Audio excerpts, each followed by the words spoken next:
graça e paz. Tivemos alguns probleminhas técnicos aí na abertura, né? Primeiro eu estava no caminho aqui e lembrei que eu tinha deixado o esboço do estudo em cima da minha mesa, tive que voltar lá em casa para buscar. Aí depois, na sequência, não sei porque essa tomada aqui não estava energizando, aí deu todo um transtorno para conseguir ligar aí, né? Mas agora está administrado. Amém? Vamos orar? Vamos consagrar ao Senhor essa manhã de estudos e creio que o Senhor vai continuar nos edificando como tem sido até aqui.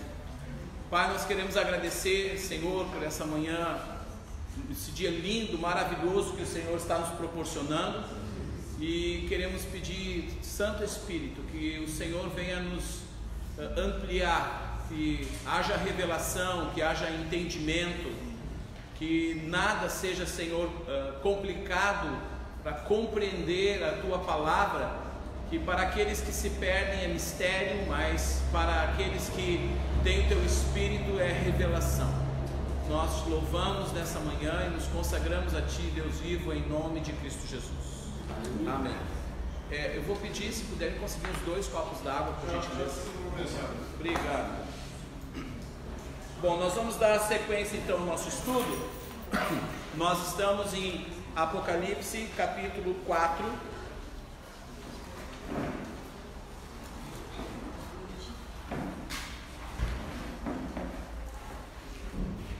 Apocalipse capítulo 4.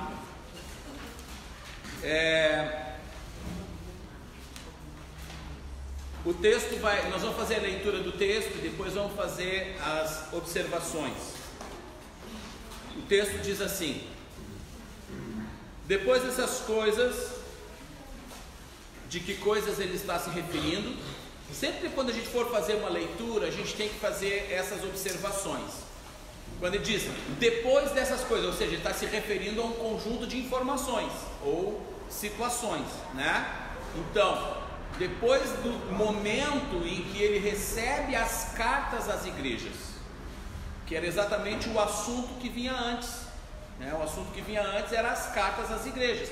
Depois que passou aquelas orientações ou aquelas repreensões às sete igrejas ali descritas, ele tem uma nova experiência, né? uma continuação que vai apontar para frente. Ele vai dizer assim: depois dessas coisas, olhei, e eis não somente uma porta aberta no céu, como também a primeira voz que ouvi, como de trombeta, ao falar comigo, dizendo: sobe para aqui, e te mostrarei o que deve acontecer depois destas coisas.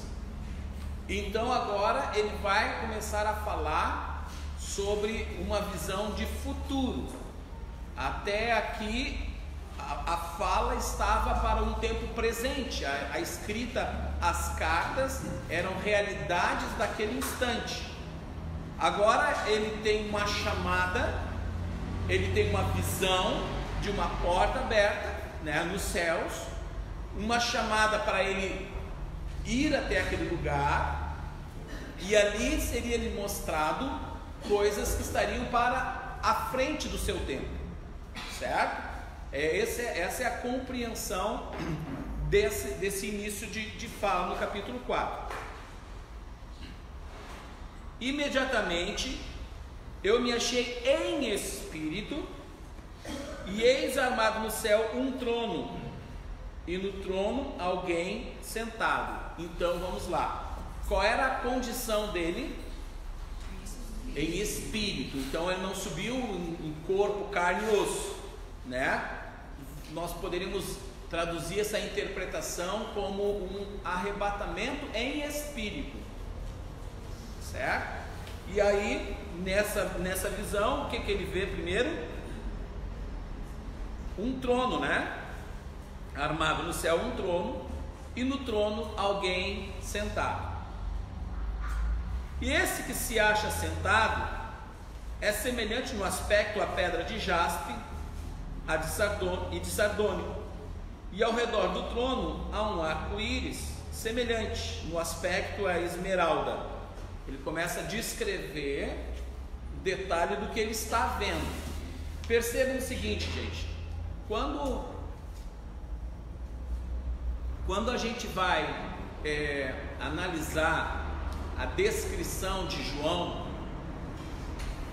existem aspectos que são literais, existem aspectos que são simbólicos, e existem aspectos que são meramente interpretativos de aplicação. O que eu quero dizer com isso? Ele está tendo uma visão e ele descreve essa visão. Ele está falando, olha, o que eu estou vendo é parecido com isso aqui. A descrição ali, ó, no aspecto a pedra de jaspe, a de sardônio, ele diz assim, ó, me lembra isso, né? E ao redor do trono há um arco-íris semelhante no aspecto a esmeralda, e ao redor do trono há também 24 tronos. Como eu estava falando, essa questão de descrever o aspecto das coisas muitas vezes abre margem para interpretações, certo? Não estamos proibidos de fazer isso, apenas nós temos que ter algum cuidado ao fazer isso, porque muitas vezes ao querer dar significado, o que significa isso? O aspecto de esmeralda, o aspecto de, significa isso, significa... Bom, o texto especificamente não está falando diretamente o que significa. Aí entra no campo da interpretação. E quando a gente entra no campo da interpretação, a gente tende a fazer aplicações. E ao fazer essas aplicações, que é fruto de uma interpretação nossa, nós corremos um risco grande, né? Tem algumas aplicações que faz sentido, outras meio forçada a barra, e a gente vai ver muita gente falando em Apocalipse ou nos textos de Apocalipse, e que para tudo já faz a interpretação com aplicação. Calma lá, vamos devagar, corremos muito risco aqui, tá bom? O que é fato é que ele está descrevendo o aspecto da visão que ele está tendo, né? Nos aproxima da criação da imagem mental do que seria aquilo, né? Todo mundo aqui sabe o que é um arco-íris, né? Então ele está dizendo, olha, eu estou vendo na volta do trono, é um arco, ele é um tipo um arco-íris, né? E assim ele vai descrevendo. Ao redor do trono, versículo 4, há também 24 tronos, e assentados neles 24 anciãos, vestidos de branco, em cujas cabeças estão coroas de ouro. Do trono saem relâmpagos, vozes e trovões, e diante do trono ardem 7 tochas de fogo, que são os 7 Espíritos de Deus. Então vamos pausar aqui para nós avaliarmos algumas coisas, tá? Coloquei aqui, certo?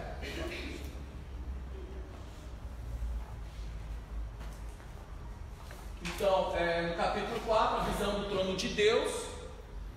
Ele apresenta uma visão futurista, porque ele vai dizer, vem ver as coisas que estão depois, né? Então, uma visão futurista, o que deve acontecer depois das coisas. E a observação do achado em espírito, no verso 2. A visão: um trono celestial cercado de 24 tronos. Pergunta: quem é que está assentado neste trono que João vê? Quem? Deus. O Pai ou o Filho? Nessa situação, que está assentado neste trono é o Pai.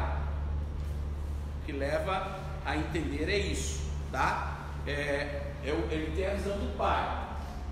Aí ele vê ao redor quantos tronos? 24 tronos. E nesses 24 tronos, quem estão assentados?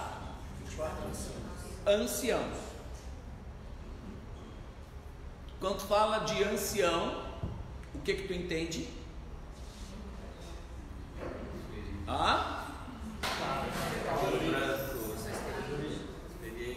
Experiência, vivência, né? Maturidade, tudo isso, ok? Então ele vê 24 personagens ou indivíduos que estão assentados nesses tronos. Ora, estar assentado no trono e ter em suas cabeças coroas significa o quê? Autoridade, né? São personalidades de autoridade. Bom, é isso que o texto está escrevendo. Aí vem essa questão de interpretações. Pergunta que não quer calar, qual é? Quem são esses 24? Quem arrisca aqui a dizer quem são os 24? Vocês estão colando. Então aí vem essa questão das teses, né? As interpretações. Você vai ver pessoas afirmar uma coisa, vai ver pessoas afirmar outra coisa. Eu não sei, o texto não me diz. O texto só me diz que tem 24 anciãos que estão lá. Quais são as teses mais recorrentes? Então ali, primeira tese: 12 cabeças de tribos. Quantas são as tribos de Israel? 12. Então 12 representando cada uma das tribos, e os outros 12 anciãos seriam os 12 apóstolos. Bom, eu tenho uma certa dificuldade de aceitar essa tese, embora ela seja amplamente ensinada, como é isso. Em nenhum momento o texto diz isso. Mas por quê? Quem é que estava tendo a visão? João. Então ele teria que se ver sentado ali. Faz muito sentido isso? Acham que faz sentido? Está correto ele se ver sentado num daqueles tronos? Ele não afirma isso. Ele poderia ter dito, eu imagino. Eu me vi ali. Ele faria alguma referência, né? Eu acho bom, mas é uma tese.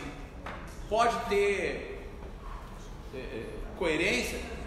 Coerência até tem, né? Porque aqui esses 24 anciãos, segundo essa tese, estariam representando as duas alianças. Então a primeira aliança feita com a tribo de Israel, certo? E a nova aliança, onde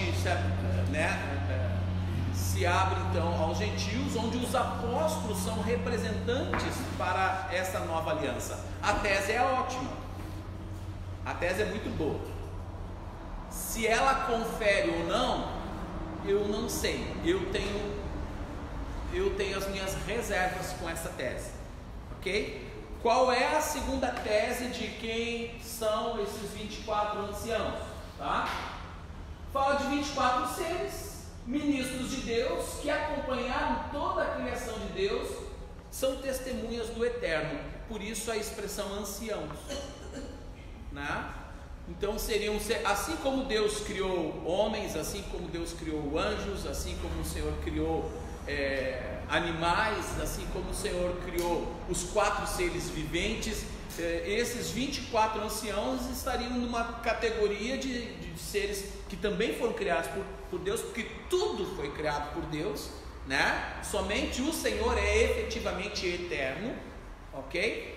Esses 24 anciãos teriam sido, ou supostamente são, seres que acompanharam, ou teria sido lá dos primórdios dos seres criados por Deus, e acompanharam ao Senhor ao longo de todo o processo da criação de Deus. Não que eles tenham agido ou atuado, mas apenas contemplado Deus agindo e criando todas as coisas, e por isso estão ali, né, como agentes, testemunhas dessa história. E sobretudo eles têm uma postura de adoradores, ok? Repito, é uma tese, certo? O texto não me dá margem para afirmar A, B, e pode ser até que não seja nada disso, pode ser uma outra situação, mas eu, Levi Oliveira, sou dado a ser mais simpático a essa segunda opção. Embora já tenha visto homens que eu respeito muito terem falado na primeira, eu me identifico assim teologicamente com essa segunda opção. Para mim parece fazer mais sentido. Ok? Perguntas até aqui? Tranquilo? Sim? Em algum lugar faz menção a esses seres na Bíblia? Basicamente nós vamos ver reproduções desses textos de Apocalipse, principalmente em Ezequiel e Daniel e alguma coisa em Isaías, certo? Temos também alguma coisa em profetas menores, mas maior porção no livro de Ezequiel, ok? Também o livro de Joel vai, em algumas partes de Apocalipse, vai tratar sobre isso, tá? Deve ter alguma referência sobre esses 4 personagens, sobre esses 24 anciãos. Agora, mais precisamente, eu não sei te dizer qual o paralelo do texto. Se alguém achar aí, normalmente nas notas de rodapé de Bíblia tem aí as observações de qual é o texto que faz menção à situação relatada aqui em Apocalipse. Perguntas? Não? Vamos adiante então. Versículo 5. Do trono saem relâmpagos, vozes e trovões. Nós vamos ver essa mesma situação lá em Êxodo, né? Quando no Sinai, né, há uma manifestação do trono de Deus, da presença de Deus. Vai ver essa descrição de relâmpagos, vozes e trovões. Quando Deus fala, a forma como chega, né, esse som da voz de Deus, ele vem acompanhado dessa intensidade, né? Alguém aqui já deu aquele friozinho na espinha quando ouviu um trovão? Hein? Já fez assim, como um ato reflexo, quando dá aquele o que ele está falando é isso. Deus falando provoca isso, sabe? É muito forte, muito intenso, né?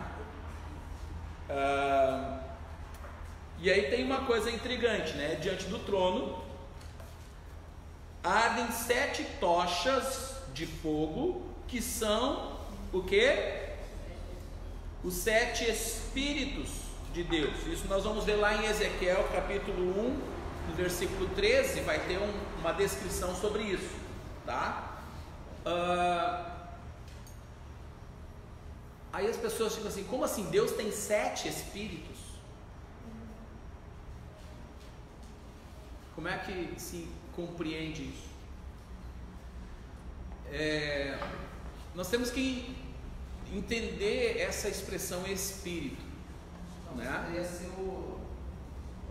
o Espírito de Deus manifestando desses 7 formas diferentes. Isso.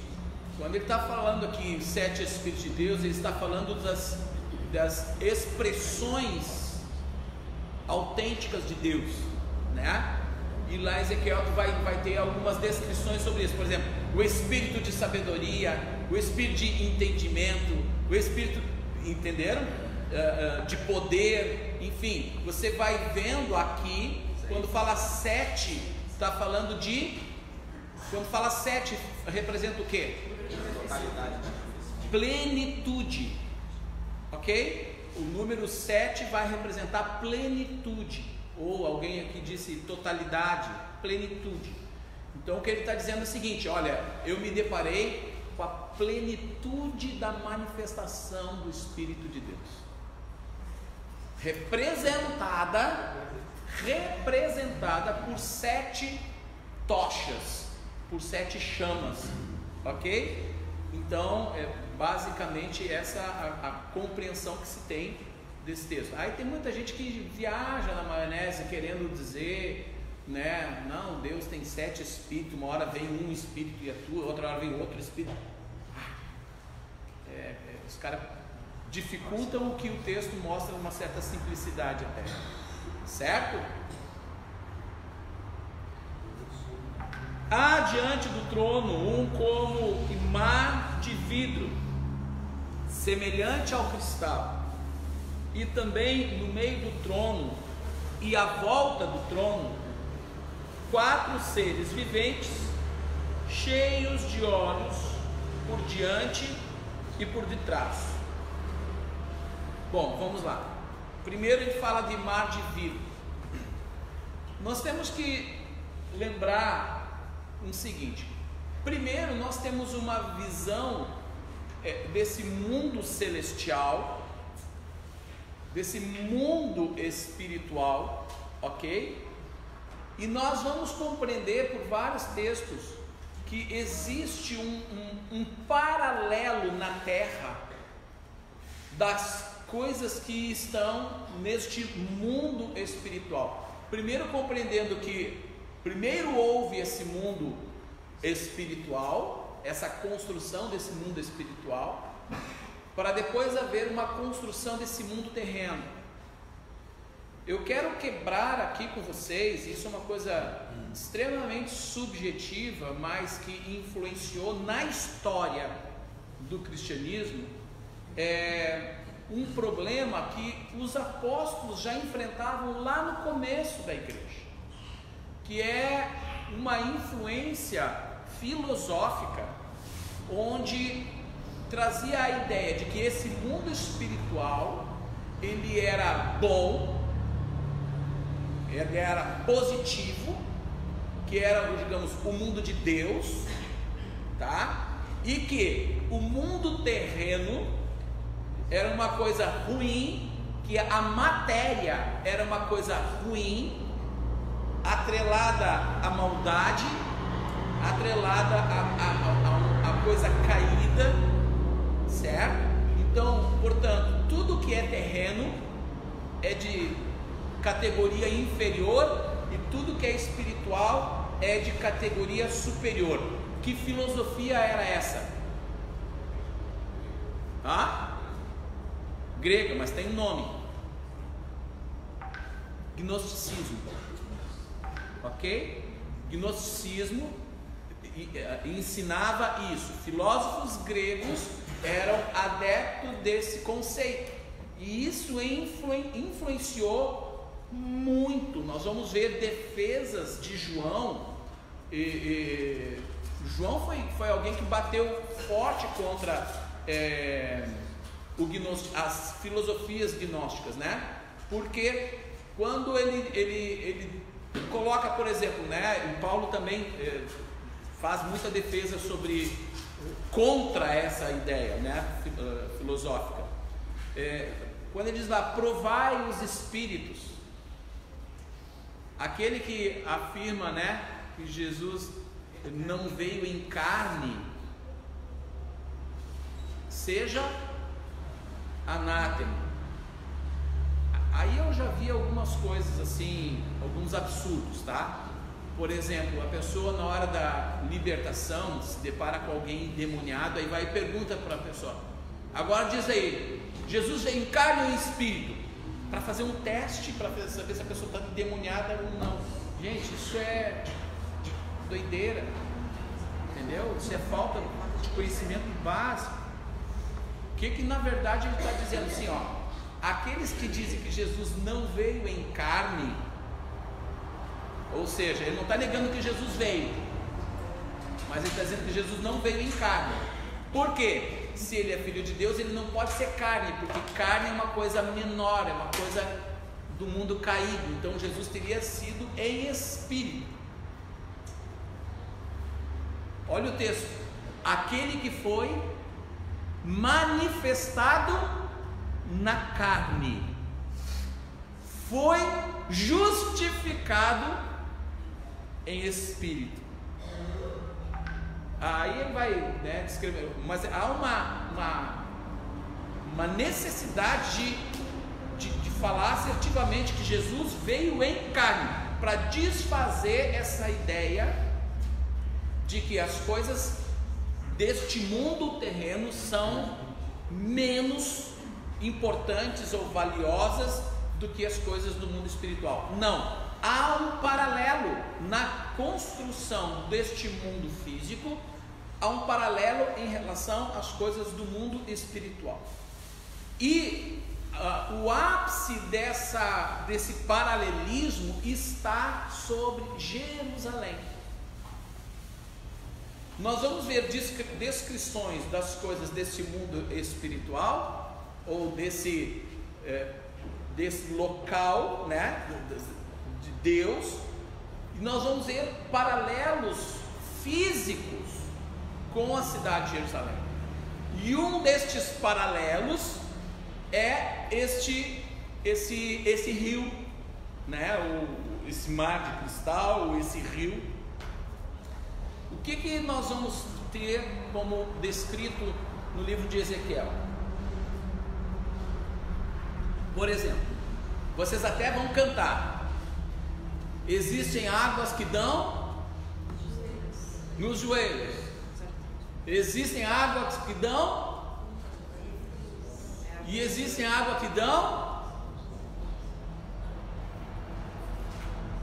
A música está correta, a música está certa, é uma descrição bíblica. Que descrição é essa?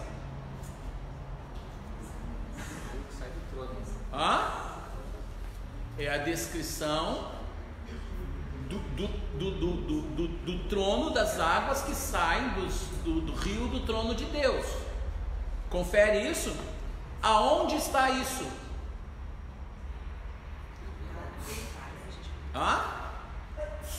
Quem já viajou comigo não pode colar, né?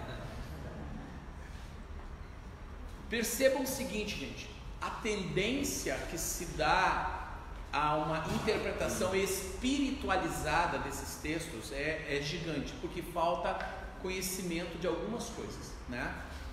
Vocês concordam comigo que quando se fala, né, que o homem então foi e andou, as águas saíram do trono, aí ele andou, as águas primeiro estavam, né, depois foi nos joelhos, nos lombos, e aí depois só se atravessava nada. Qual é a visão que se tem disso? Não é uma visão espiritualizada? É o que se faz. No entanto, ele está fazendo uma descrição, primeiro, da realidade do mundo espiritual, que se estabelecerá na sua plenitude em Jerusalém em tempos vindouros. Então, onde estará estabelecido o trono de Deus na terra? Onde Jesus vai reinar? De Jerusalém. Perfeito? João diz, nós vamos ver mais adiante no livro do Apocalipse, que ele vê a nova Jerusalém que desce dos céus. Ela desce dos céus e ela vem ao encontro da terra. Então é como se fosse tomar a cidade aqui e ela fosse revestida dessa cidade celestial, como se houvesse o encontro dessas duas realidades, física e espiritual, em uma só. E o que acontece? Que debaixo do trono saem águas. Recentemente, eu digo pouquíssimos anos atrás, tipo uns 5 anos atrás, foi descoberto que debaixo do monte lá onde tem o templo, né, do Moriá, existe um verdadeiro rio lá embaixo, só que águas subterrâneas, né? Eles fizeram pesquisas porque estavam desenvolvendo o metrô lá de Jerusalém, e aí eles descobriram que tem um verdadeiro um rio lá embaixo. Só que a única maneira daquela água poder vir para fora seria se houvesse um grande terremoto. E o que a Bíblia diz que vai acontecer quando Jesus vier voltar? Que o monte vai ser... Um grande terremoto que o monte vai se fender.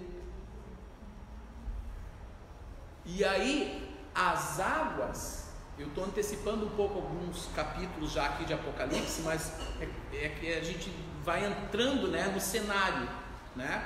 As águas que emergem, né, justamente do local onde deverá estar o trono, deverão jorrar. E essas águas, ao jorrarem, quem já foi lá conhece a geografia. Existe um vale chamado Vale do Kidron ou do Sidron, e esse vale, ele é um canal natural, e ele vai até o Mar Morto, ele desemboca lá no Mar Morto. E o texto de Ezequiel vai falar que as águas que saem do trono é que irão curar o Mar Morto. O Mar Morto, ele é chamado morto porque não tem vida nenhuma nele, por causa da quantidade de sal que existe na água. Então essas águas vão curar o Mar Morto, ou seja, vai diminuir a salinidade dele e vai curar por quê? Porque vai ter peixe novamente não, nunca houve, né, lá, mas vai ter peixe ali e vai ter muita pesca. E esse canal então vai ser inundado, vai formar um rio. Então notem que nós estamos fazendo, sim, existem paralelos com questões espirituais, sim, mas existe uma realidade concreta, palpável e física. E João está vendo essas coisas que vão acontecer, e ele está enxergando ali essa construção. Óbvio que nesse momento ele está tendo uma contemplação da realidade celestial, lembrando que essa realidade celestial se conectará plenamente com a realidade física, certo? Então ele vê esse rio que sai do trono de Deus, que está no entorno do trono de Deus.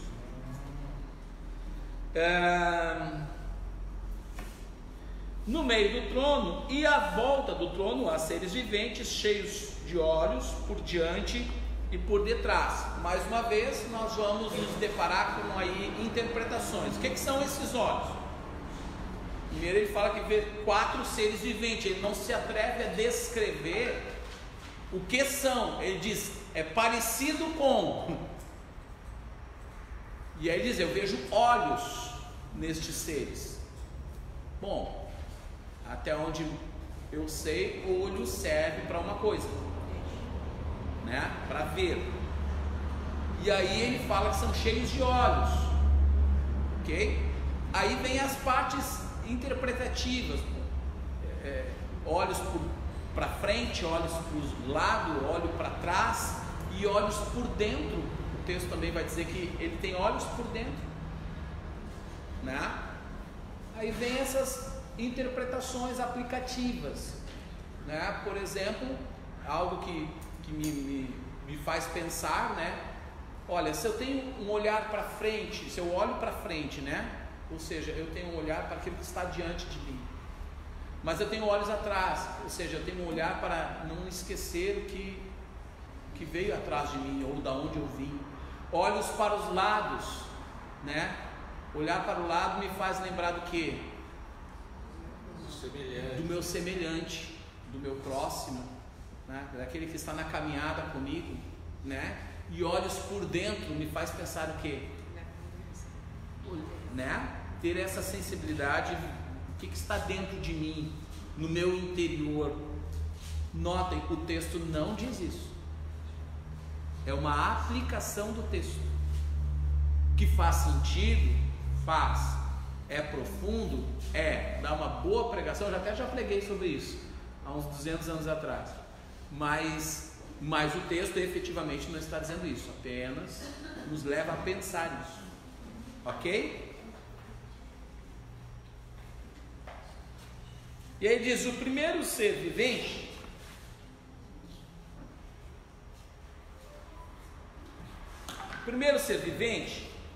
é semelhante a leão. Mas ele não diz é um leão, ele diz que é semelhante a leão.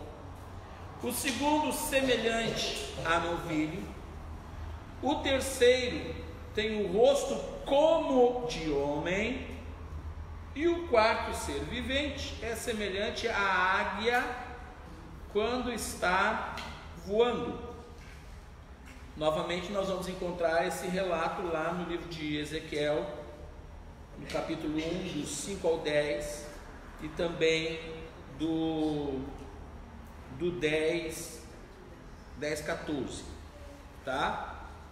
Bom, são 4 seres viventes. O que são esses 4 seres viventes? É uma outra categoria de ser criado por Deus.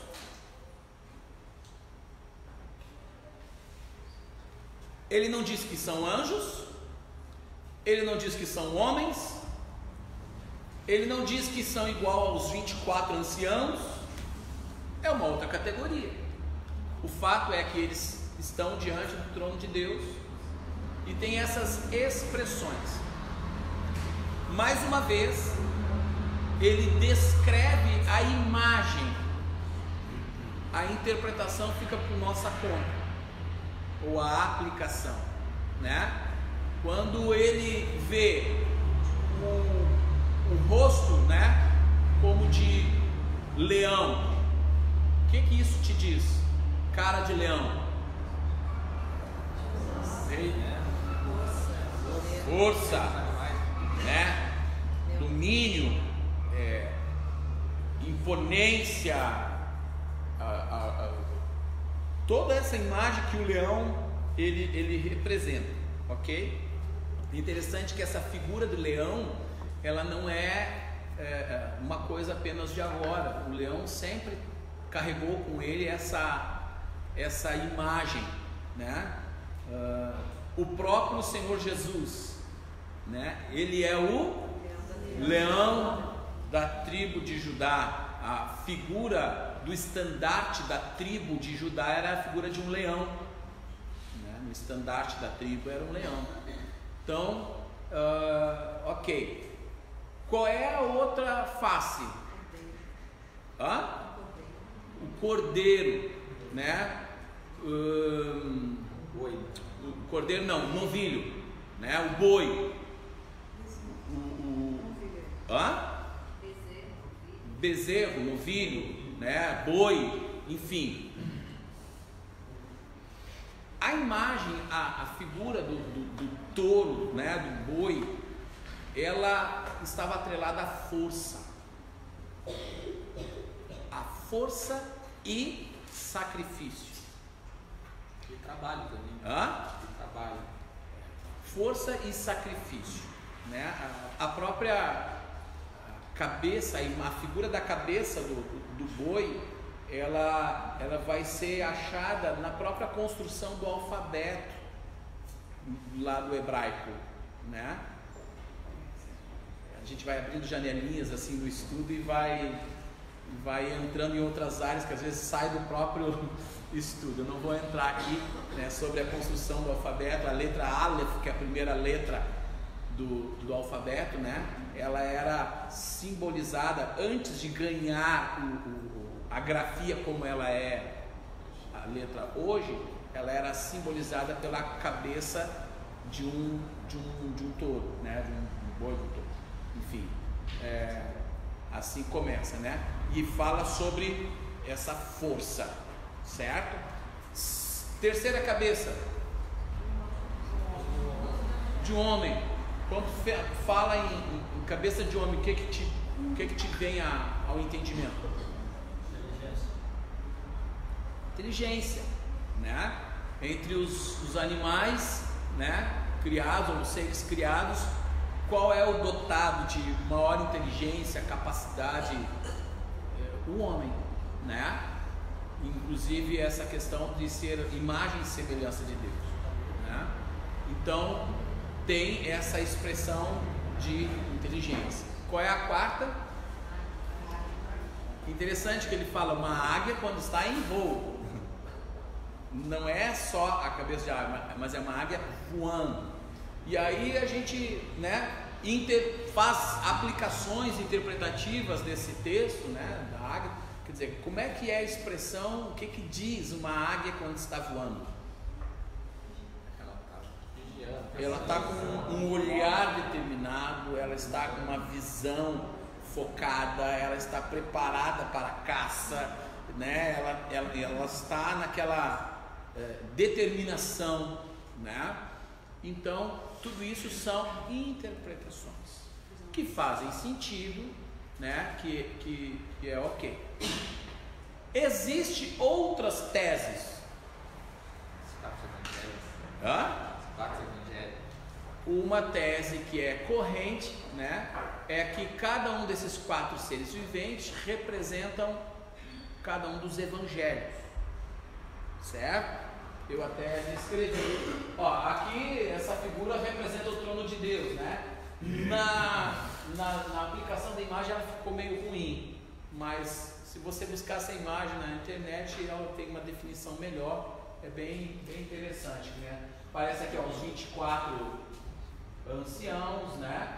Aqui no centro do trono, o marco aqui, aqui aparecem os 4 seres viventes com as asas, aqui a menorá, seria as 7 chamas, né? 7 chamas representando os 7 espíritos, né? Enfim, é uma representação pictográfica dessa imagem, tá? Aí nós vamos lá, então, sobre a visão, os 4 seres viventes, um representando eles representam a guarda do trono, tá? Uma das teses é que esses 4 seres viventes representam a guarda do trono de Deus, ok? É uma tese. A outra tese, então, cada um dos animais representaria um dos evangelhos. Leão seria Mateus, o bezerro seria Lucas, o homem seria Marcos e a águia seria João. Aqui está a imagem dos 4 seres viventes, né? Cada um com um rosto, com as asas, né? Cheias de olhos, lá as 7 chamas, os 24 anciãos. É uma outra representação deste cenário. Bueno, eu acho meio forçada essa ideia de que cada um representaria um dos 4 evangelhos. Para mim não faz muito sentido, tá? Embora eu estou aqui para fazer estudo com vocês, eu estou apresentando o que se ouve também sobre essas composições. Perguntas? Ok? Tá ficando fácil de entender, gente? Apocalipse é uma barbada, né? Sim. Se baseia para falar que são os 4 evangelhos. Oi? Que se baseia em falar dos 4 evangelhos. Porque cada um dos evangelhos ele vai ter uma característica própria. Cada um dos evangelhos ele tem uma intenção diferente. E essas intenções diferentes de exposição do evangelho, todas elas revelam a Jesus, mas se encaixaria teoricamente com essas imagens, né? O leão com Mateus, o bezerro em termos de Lucas, Marcos como o homem e a águia como João. Vai apontar então aí essa identificação do evangelho com essas figuras. Entendeu? Basicamente isso. Eu particularmente não sou dado a essa compreensão, mas me sinto na obrigação de trazer para vocês que existe esse pensamento, porque depois vocês vão debater nos grandes fóruns teológicos que eu sei, e aí vão tocar nesse assunto e você não vai saber que existe essa possibilidade. É importante que você saiba. Ok?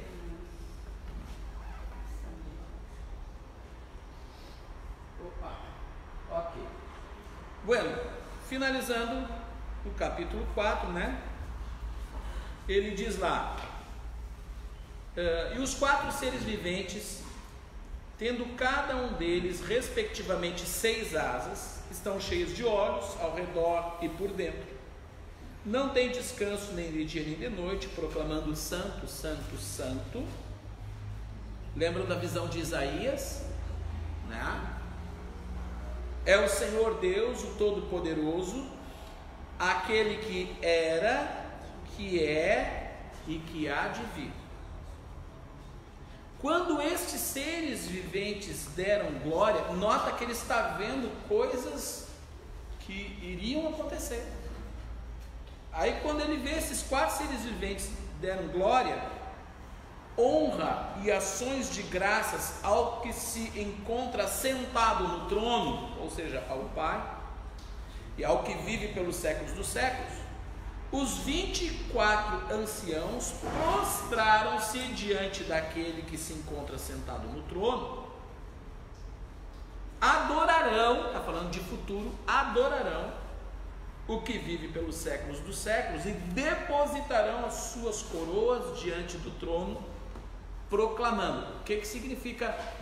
Eu tenho uma coroa, eu tiro a minha coroa e eu deposito essa coroa aos pés de alguém. O que é isso? Uma rendição, um reconhecimento que o único que é digno é Ele e que Ele é Senhor sobre tudo. Porque o que dá para compreender é que esses 24 anciãos não existe e nunca existiu ninguém com maior autoridade do que eles. Percebem isso? Nenhum rei, nenhum imperador, nenhum senhor nessa terra chegou ao nível deles. E eles o que fazem? Pegam as suas coroas e rendem ao Senhor.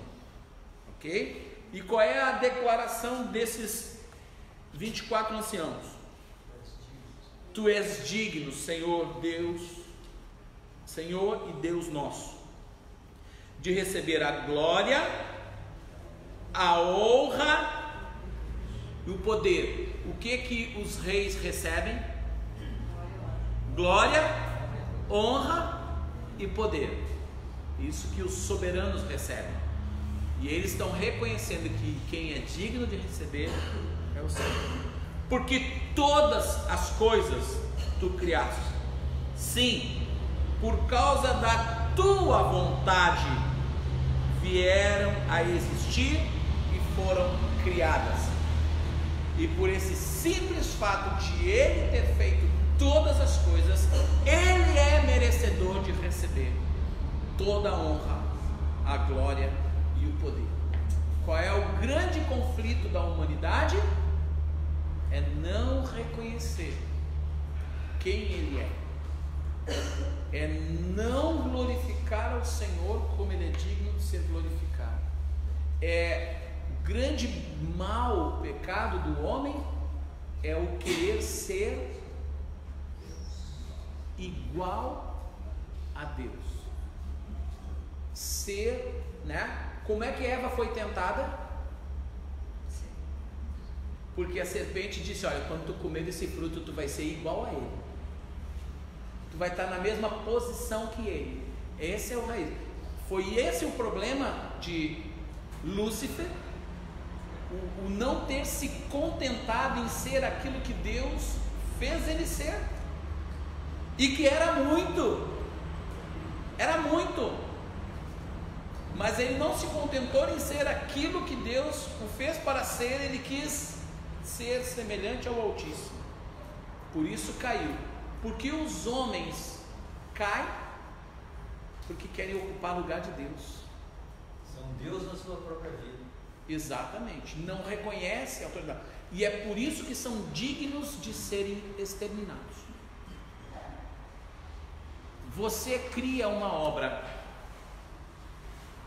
você faz uma obra, você dá vida a essa obra, você ama essa obra, e essa obra vem e diz para ti assim: eu não sei, eu sou igual a ti, sou melhor que tu até.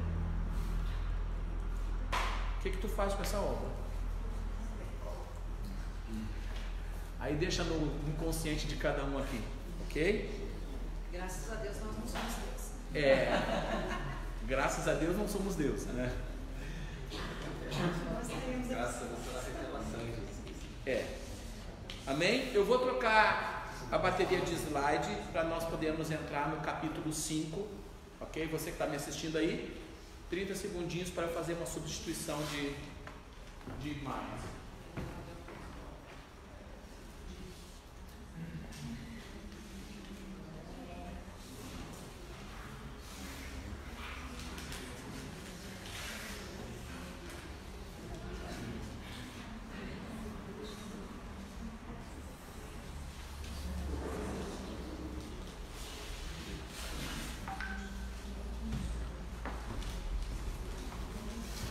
voltando. Ficou alguma questão do capítulo 4?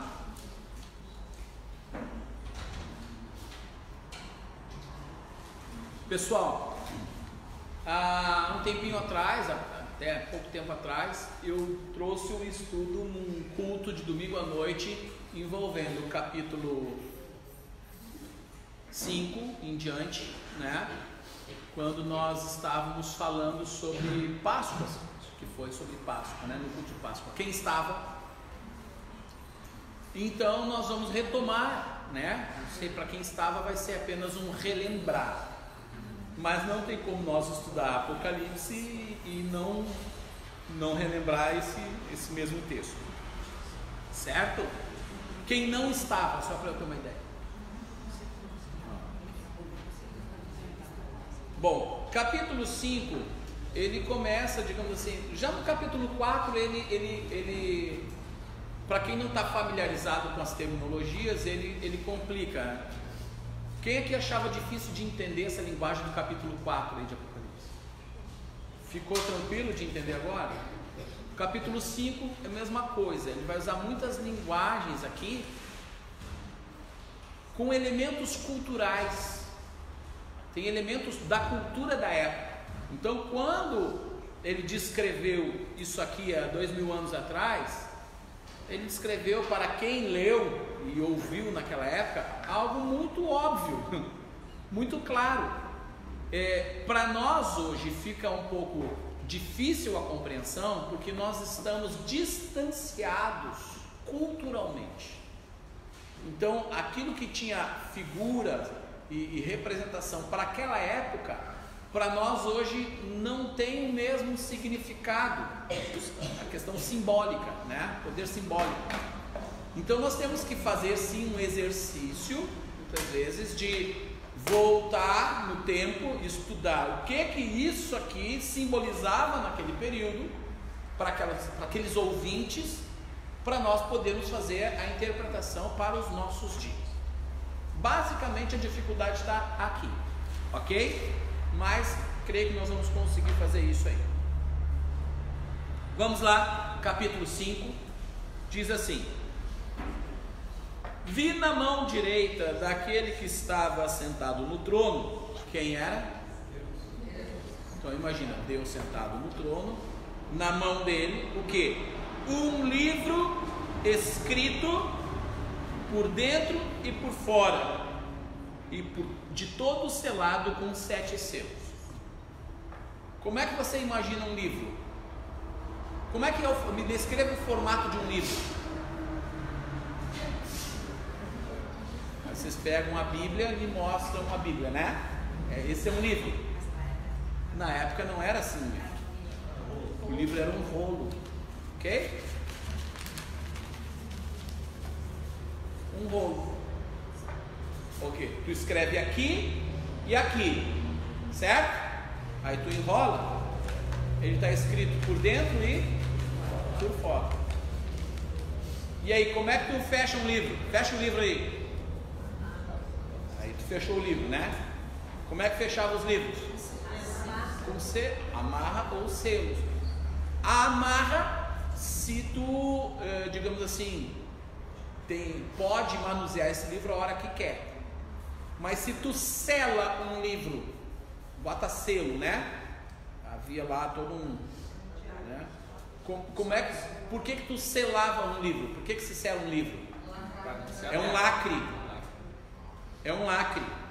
Ou seja, se eu selo esse livro e eu mando este livro, um selo para o Arnei, quem é que pode abrir o livro? Se alguém tentar abrir esse livro, vai estar infringindo uma lei, né? É a mesma coisa. Tu abre carta de outra pessoa porque ela está selada, ok? Então esse é um conceito ético aqui, certo? Compreendido a imagem? Vamos lá. Quantos selos tinha nesse livro? 7. Vi também um anjo forte. Tem alguma versão que vai falar poderoso. tá? Eu li, ainda hoje eu li na Bíblia do David Stern, e ele usa a expressão poderoso, tá? Que proclamava em grande voz: quem é digno de abrir o livro e de lhe desatar os selos? Ficou clara a imagem agora? Quem é que pode? Quem é que está autorizado a romper os selos aqui? Jesus. Não sei, ele não disse ainda. Ele está fazendo, né? Ele tá fazendo essa colocação, né? Olha só, eu vi um anjo forte. É um anjo que está proclamando. E não é qualquer anjo, ele diz que é um anjo forte. E esse anjo está fazendo uma pergunta. Em grande voz. Alguém aqui já viu um anjo forte? E falando com grande voz ainda? Quem quer ver um anjo forte falando com grande voz? Né? E qual foi a pergunta que o anjo fez? Quem é digno de abrir? Pergunto, o conteúdo desse livro era pouca coisa? Não. Coisa séria. O que tem nesse conteúdo desse livro? Coisas que estão por vir. Porque, como eu sei disso, que no capítulo 4 ele começa dizendo isso. Vou te mostrar coisas que, né, depois dessas coisas, né, hão de ser. E aí, a pergunta está no ar. Quem é que pode abrir isso? Quem? Quem poderá nos defender? Está piorando a coisa. Verso 3. Ora, nem no céu, nem sobre a terra, nem debaixo da terra, ninguém podia abrir o livro e nem mesmo olhar para ele. Dá para entender o sentimento de temor sobre aquele conteúdo, sobre aquele livro? Essa é a palavra, Ney. Suspense. Primeiro, não se sabe o que está escrito. Segundo, está na mão de quem? Deus. De Deus, do Pai. E o livro está selado. Não é um livro aberto, não está com cordinha, está com selo 7. É de tremer as bases. Eu estou tentando criar uma atmosfera aqui para você se sentir nessa situação.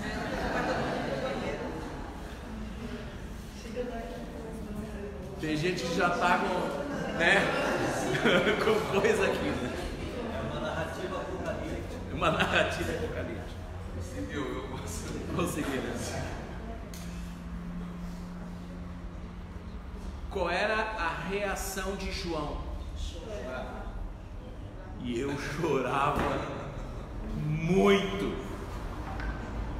porque ninguém foi achado digno de abrir o livro e nem mesmo de olhar para ele. Que pancada! Todavia, um dos anciãos me disse, olha, eram quantos?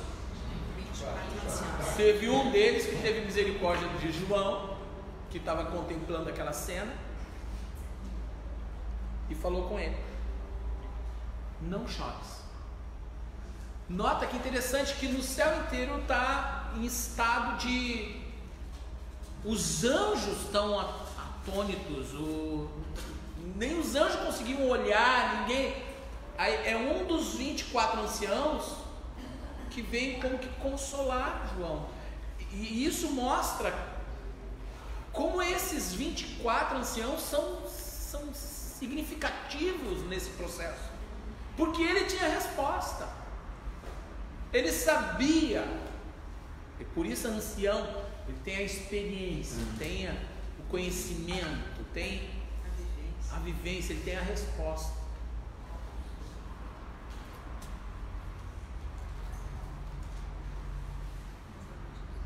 Não chores. Olha a resposta que ele dá. Eis que o leão da tribo de Judá, a raiz de Davi, venceu para abrir o livro e os seus 7 selos.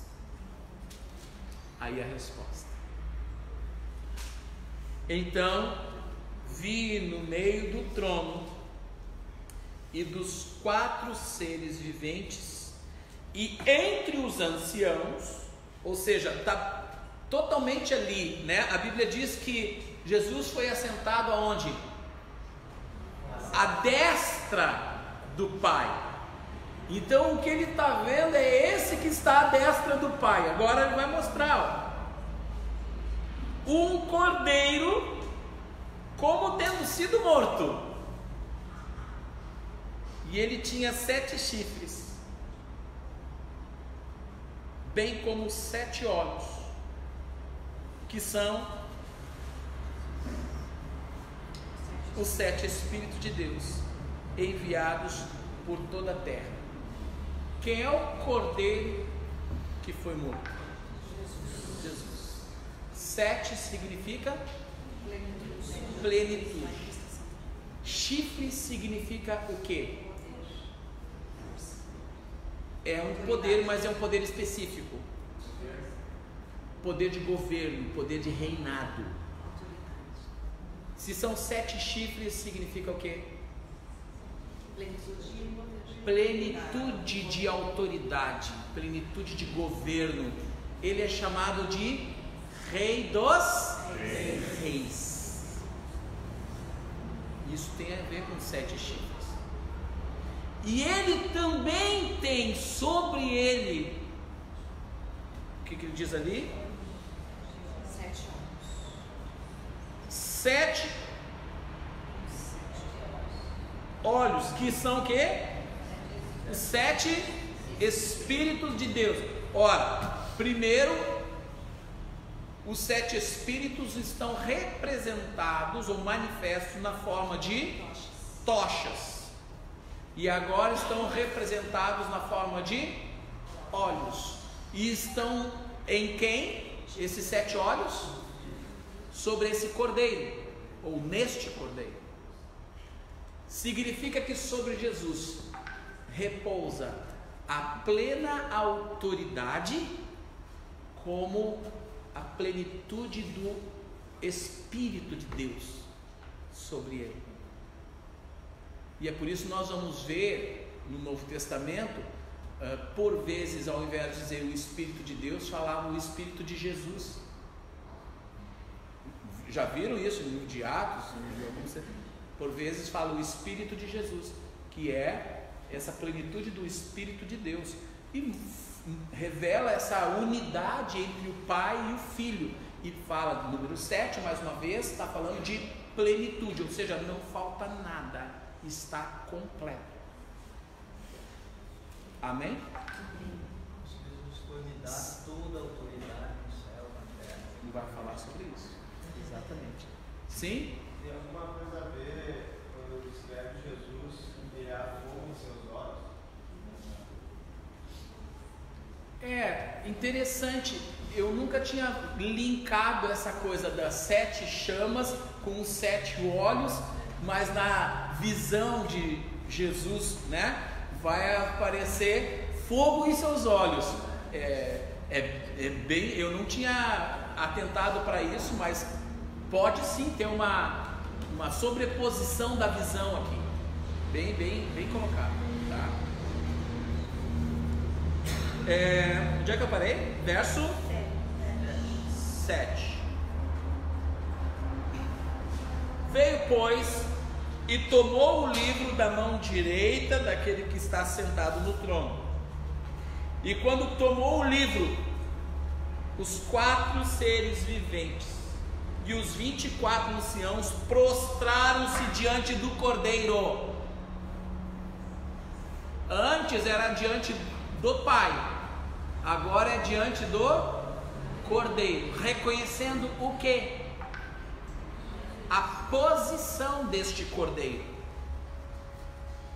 Irmãos, notem, fazer uma pequena observação. Vocês estão percebendo o que Adão perdeu? Foi exatamente isso que Adão jogou no lixo. E nós, homens, jogamos no lixo. Todo essa posição em Deus, ou diante do Pai. Quando Adão foi feito exatamente dessa mesma constituição de Jesus, com esse mesmo reconhecimento celestial sobre Jesus. Acontece que Adão perdeu. Jesus poderia ter perdido também? Sim. Era só ter aceitado a tentação como Adão aceitou. É por isso que aqui em Apocalipse ele é apontado como aquele que venceu. Ele venceu. E essa vitória que ele teve, ela é tão magnífica que ele não venceu apenas por ele, mas essa é uma vitória que ele conquista para o Pai, proporcionando essa vitória a muitos que se tornaram seus irmãos. Quem são esses? É por isso que Paulo vai dizer que Cristo nos fez assentar nas regiões celestes. Dá para entender isso? Aleluia.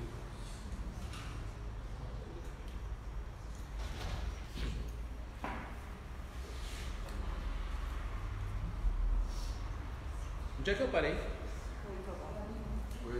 E quando tomou o livro, os 4 seres viventes e os 24 anciãos prostraram-se diante do Cordeiro, tendo cada um deles uma harpa.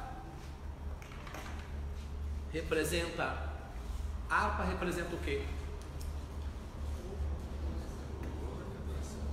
Adoração. Ok? É símbolo de adoração. Harpa é símbolo de adoração. Quem é os principais adoradores descritos nas escrituras? Davi. Qual é? Você vai lá na cidadela de Davi. Qual é o símbolo? É uma harpa. Davi tocava harpa. Eles possuem harpa, mas também possuem o quê? Taças de ouro, cheias de quê? De incenso. É simbólico? Mas aqui está dizendo que este incenso é composto pelo quê? De quem? Oração dos santos. Certo? Aqui os católicos vão achar uma justificativa para orar pelos santos. Ou usar, os santos como o que é um absurdo. Completo absurdo. Separado, santo. Então aqui está falando do povo de Deus, Então é como que as nossas orações, elas efetivamente são depositadas, elas são agregadas. E diz que nesse momento específico, esse volume de oração que produz um efeito como incenso. O que o incenso é? O que o incenso é? Mas o que ele produz? Fisicamente? Aroma, cheiro, ok? E eles então depositam diante do Senhor as suas harpas e as suas taças. O que me faz entender que agrada a Deus, que é próprio para Deus de depositar diante do Senhor?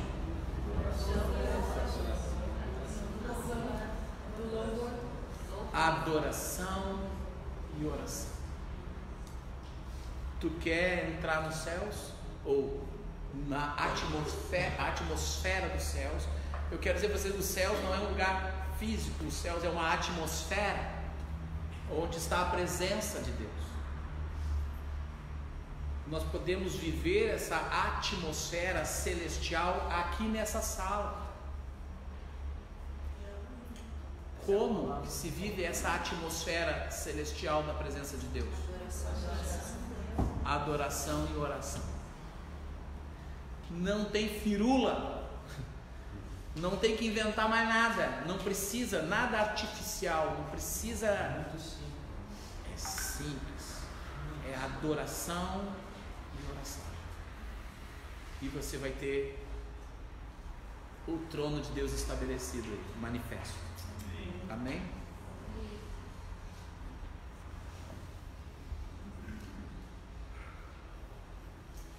E quando tomou o verso 9. E entoando um novo cântico, dizendo: quem é que está cantando aqui? Os 24 anciãos. Nota, os 24 anciãos, os 4 seres viventes. Vamos pensar assim, na escala da criação, estão no topo, né? Na escala da criação estão no topo. O que eles vão proclamar? Eles vão cantar: digno és de tomar o livro e de abrir os selos, porque foste morto, e com o teu sangue compraste para Deus os que procedem de onde? De toda a tribo, língua, povo e nação. E para o nosso Deus os constituíste o quê? Reino e sacerdotes. E reinarão nos céus. Sobre a terra. Reinarão aonde? Sobre a terra. Sobre a terra. Olha a declaração que eles estão fazendo. E repetindo, é uma visão futura de João, porque foi dito lá no capítulo 4 que seriam coisas que viriam. Ele está vendo exatamente isso, um reconhecimento que esses 24 anciãos, junto com os 4 seres viventes, estão fazendo, já que eles são a autoridade máxima depois de Deus, né? Há um reconhecimento de quem é Jesus. Um reconhecimento de quem é Jesus. E eles atribuem a Jesus isso: tu foste morto, mas tu comprou com o teu sangue gente de todo povo, tribo, língua e nação. Fantástico. Fantástico. E fez, sabe o que? Com este povo que tu comprou, um reino. Fez um reino com essas pessoas.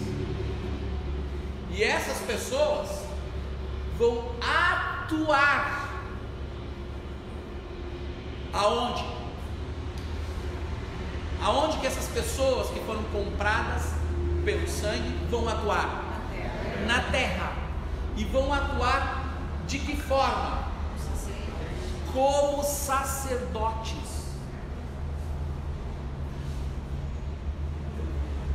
Diga a pessoa ao teu lado aí, ó, tu é um sacerdote.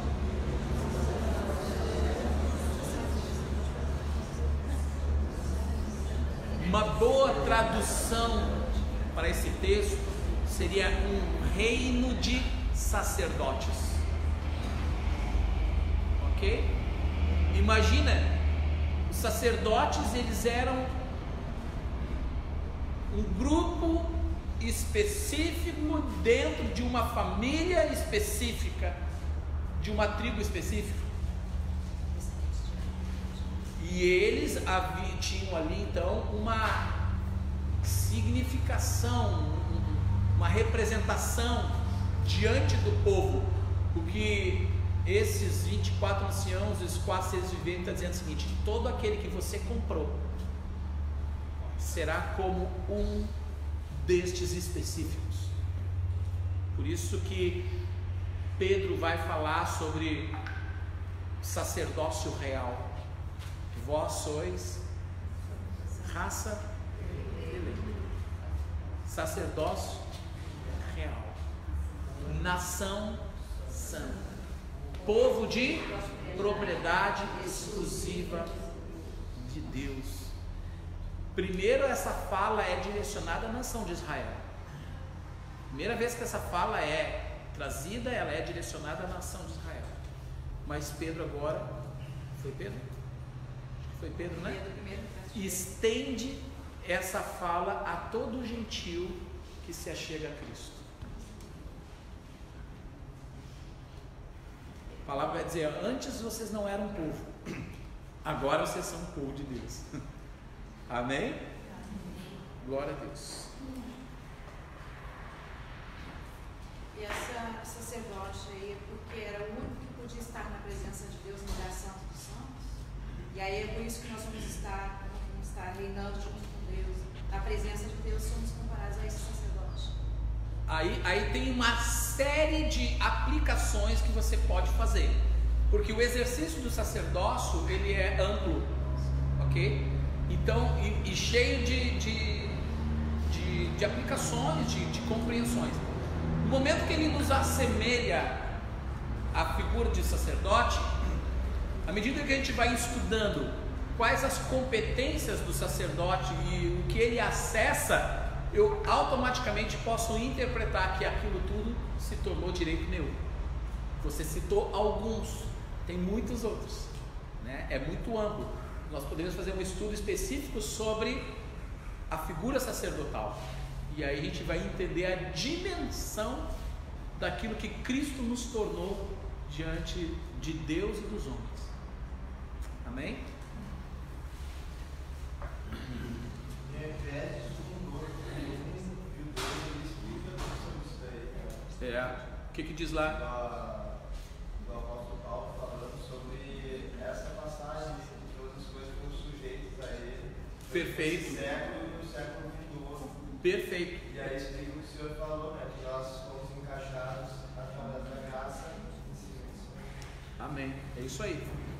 Sim. Romanos 5,17 também. Romanos 5,17. Fala o quê? Aí que eu estava aqui viajando. Vocês percebem como nós vamos conectando vários textos, né? Várias referências, aí vamos entendendo melhor a escrita. Sim. Se pela transgressão de um só a morte reinou por meio dele, muito mais aqueles que recebem de Deus a imensa provisão da graça e a dádiva da justiça reinarão em vida por meio de um único homem, Jesus Cristo. Aí. Amém? É lindo, né? Tenho certeza que vocês, ao lerem os textos agora conectados, né? Ele passa a ter um brilho muito maior. Amém? Onde é que eu parei? 11. Vi e ouvi uma voz de muitos anjos ao redor do trono, dos seres viventes e dos anciãos, cujo número era de milhões de milhões e milhares de milhares, proclamando em grande voz. Note, primeiro quem faz a proclamação são os anciãos e os seres viventes. Agora é o mundo celestial inteiro. Eles vão dizer: digno é o Cordeiro que foi morto de receber o poder e riqueza e sabedoria e força e honra e glória e louvor. Então ouvi que toda criatura, olha só como vai ampliando o eco desse reconhecimento. Toda criatura que há no céu e sobre a terra, e debaixo da terra, e sobre o mar, ou seja, toda a criação.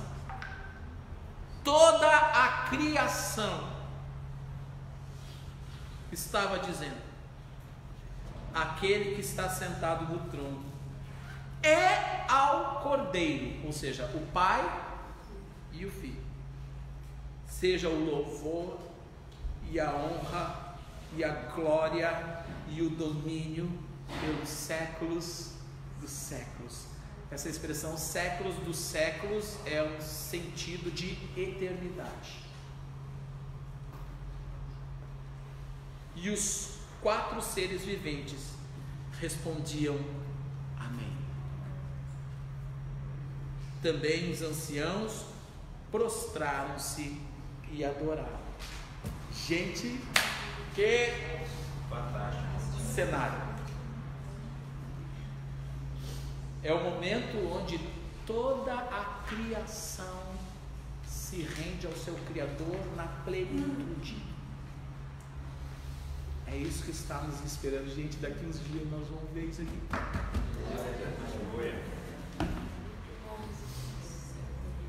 Só para quem tem a esperança viva. Essa é a nossa esperança viva. É por isso que Paulo vai dizer assim, ó: que são as nossas leves e momentâneas tribulações diante daquilo que nos aguarda? Mas é só para quem tem fé.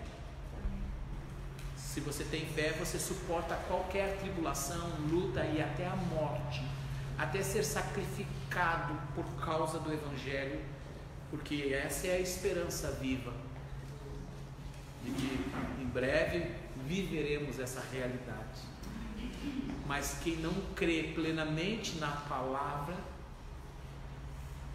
como vai viver o dia de hoje, se só tem mente e coração, entendimento para o hoje? Aí vive confuso, vive uma montanha russa espiritual. Ora quer, ora não quer, ora está com Deus, ora não está, ora eu quero buscar as coisas de Deus, ora hoje eu não estou afim. Difícil, né? Mas eu creio que o Senhor está nos ensinando muita coisa, amém? E eu estou num dilema agora. Continua citando. Eu estou no dilema de entrar no capítulo 5 ou não. 6. Nós temos 20 minutos. Tá? Vamos entrar nos selos? Vamos começar. Vamos até onde der, né? Se não der, depois a gente continua. Aviso: nos 2 próximos domingos não teremos aula. Vai fazer. Isso é bom. Depois eu dou uma Coca-Cola para cada um, tá? Isso é tudo combinado. Próximo final de semana eu vou fazer uma pequena saída com a família. Então nós não estaremos numa programação de família. E no outro nós vamos ter a ceia, que será pela manhã. A ceia de julho será pela manhã. Então isso significa que nós vamos ficar 2 domingos sem estudo e depois retomamos, né? De uma certa maneira está sendo bom assim também, porque não fica aquela pegada de todo domingo, né? Fica balanceado, tá legal. Amém? Vamos entrar então no capítulo 6. Foi alvo da minha pregação de Páscoa, né? Quem estava aí vai lembrar. Vi quando o Cordeiro abriu um dos 7 selos. Então ele está aqui com o livro. E são quantos selos? 7. Ele começa e abre o primeiro selo. Aí está uma figura, né, do que seria este livro, né, com os selos, ok? Então ele vem e rompe o primeiro selo. Aqui está Apocalipse Apocalipse 5, mas era para ser Apocalipse 6, certo? Versos 1 e 2, diz lá: e ouvi um dos 4 seres viventes dizendo, como se fosse voz de trovão, vem. É mais ou menos assim: abriu o selo, Jesus abre o selo, e um dos 4 seres viventes, né, diz, vem. É como se ele dissesse assim: olha, vem com tudo, é agora, aconteça. E nota que a expressão de João diz assim, é uma voz como de trovão, é coisa intensa. Vi então, e eis um cavalo branco, e o seu cavaleiro com um arco, e foi-lhe dada uma coroa, e ele saiu vencendo e para vencer. Bom, eu vou antecipar uma coisa para vocês. A partir deste ponto, capítulo 6, até ele fechar a descrição dos selos com as taças e os... Oi? E as harpas, isso. Ele vai fazer uma descrição de um período histórico sobre a terra. Nota que João ele está tendo visões, primeiramente, que acontecem nos céus. Até o capítulo 4 e 5 são visões do que acontece nos céus. Concordam comigo? Agora ele vai envolver o que acontece nos céus numa simultaneidade de episódios manifestos na terra. E a partir deste ponto, estes episódios sobre a terra estão diretamente relacionados com um tempo específico. Que tempo é este? Ah? Sim, mas mais precisamente, da manifestação da justiça. Exato, ele vai falar sobre 7 anos. 7 anos. Ele vai dando a sequência desses episódios nesse período de tempo. Mas isso é antes, teoricamente, não sei se eu entendi errado. Esses 7 anos são antes do capítulo 5 e 6. Não. 4 e 5? Não. O que vai sobre o capítulo 4 e 5 ali? O capítulo 4 e 5, ele está tendo uma visão, ok? E ele não descreve que período de tempo ou por quanto tempo essa cena é visualizada. Ele mostra aí o que? A qualificação de Jesus. Se tu for compor o capítulo 4 e 5, é um reconhecimento de Cristo como autoridade sobre céus e terra. Sim. Certo? E agora no capítulo 6 nós vamos ver o que acontece como decorrência dessa autoridade que está nas mãos dele.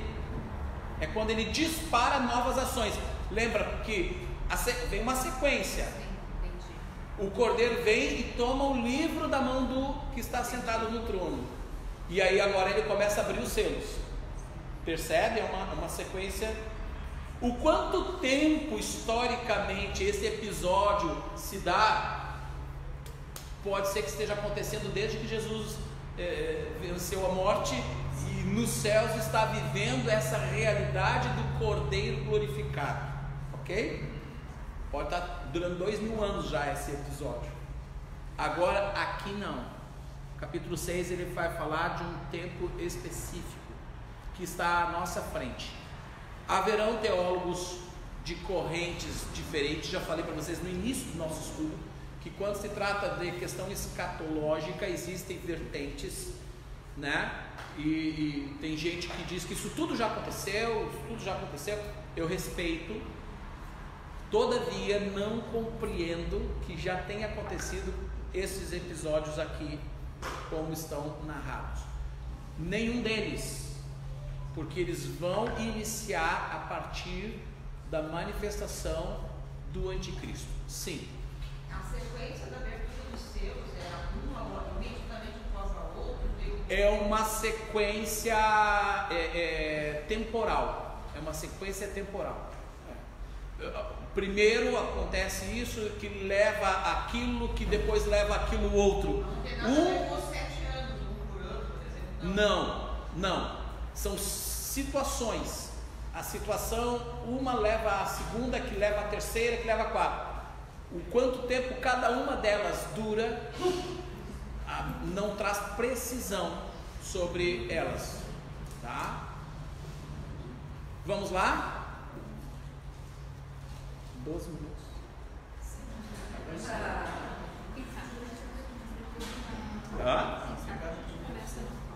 Eu penso que se eu for começar agora, nós vamos ver um selo só, e aí vai ficar ruim como sequência de estudo. Mas criamos aqui uma, não apenas expectativa, mas uma introdução, né, ao que vamos ver. E a gente fica com a visão do trono. Não é para vocês perderem o sono à noite, tá? Tenho certeza da salvação, somente isso. Quando eu era criança, eu explicava, assim, que Apocalipse não era para ler.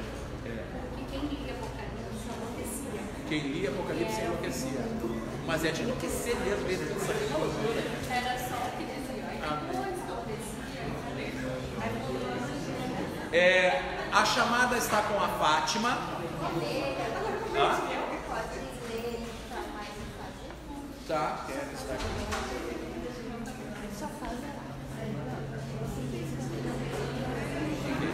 Nós vamos fazer a oração para nós encerrarmos a gravação. Depois eu vou fazer a chamada. Ok? Pode ser? Pastor Humberto, por favor, pode orar? Pai, obrigado, Deus. Obrigado por esse tempo que tem sido tão precioso. O Senhor tem nos revelado tantas coisas. E nós somos gratos, Pai, porque somos alvo do Teu amor. Aquilo que estava oculto, Senhor Deus, até aos anjos, o Senhor tem revelado aos Teus filhos. Nós somos gratos por ter sido escolhidos por Ti. Pedimos que isso não venha apenas como forma de conhecimento, mas como revelação, para que a Tua igreja seja fortalecida, para que a Tua igreja nos possa entrar no centro da Tua vontade, Deus, e fazer aquilo que Te agrada, Pai. Nós nos colocamos debaixo da Tua mão e pedimos, Senhor Deus, nos usa. Nós precisamos de Ti, queremos dar frutos para a honra e glória da Tua mão, Senhor. Obrigado pela vida do apóstolo, que o Senhor continue dando a ele sabedoria e graça, Deus, para conduzir esse rebanho com autoridade e